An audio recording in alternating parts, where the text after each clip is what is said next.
I think this is important because it is our home. It is our home, and so we do what we do in our homes.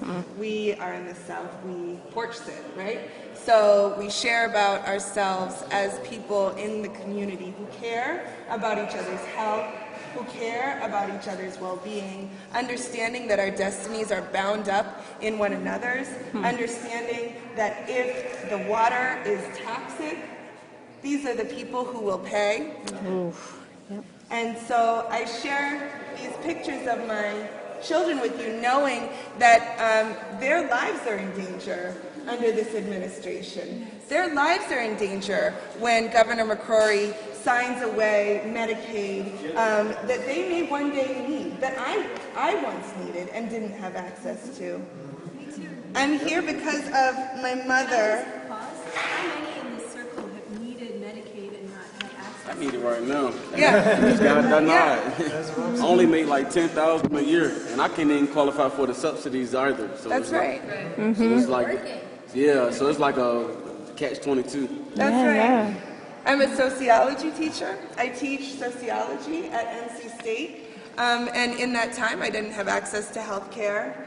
I'm gay, so I can't get married and have access through my partner's health care.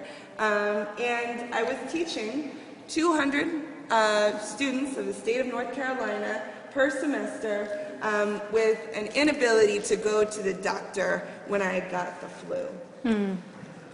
What happens to all the people of North Carolina when we cannot even keep our educators well? Well, here in North Carolina, that is one of the problems. We don't keep our educators. That's right. That's right. It's At any another level. problem we have to come At any level. And we're going to find out really soon, you know? We're Yeah. going to really find out soon, and it's going to not be pretty. No. It's going to be a really bad deal for everyone, especially when all these people start flooding in the hospitals with Yeah. different signs and symptoms associated with fracking. Yeah. Continue with coal ash, you know, and every other problem we have in the States. That's right. And when we take money out of Medicaid, we pass those costs on to the hospitals who cannot afford to serve the people, which is in particular a problem for people like my mother. My mother's name is Deb Sebring. She's a cancer survivor.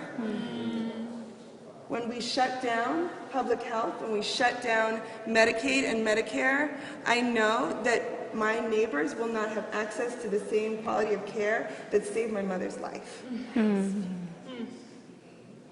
Your mother's amazing. We are My mother's so amazing. glad that she's here with us.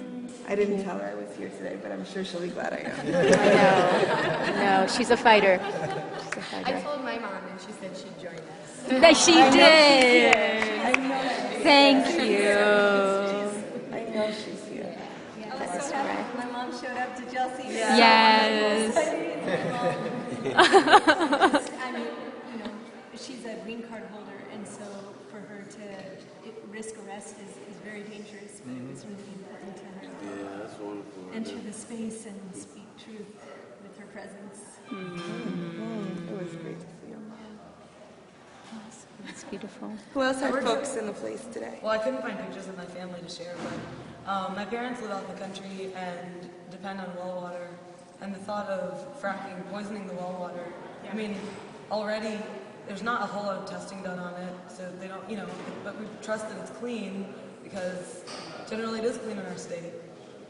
And the amount of oil that's going to come out of it is not much. The amount of, I mean, everything is just so useless. There's no really reason or argument why so many people should have to risk getting whatever kind of diseases are going to come from this.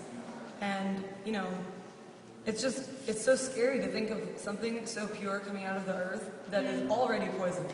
That's right. You know, it's coming out so deep and it's already the poison, you know?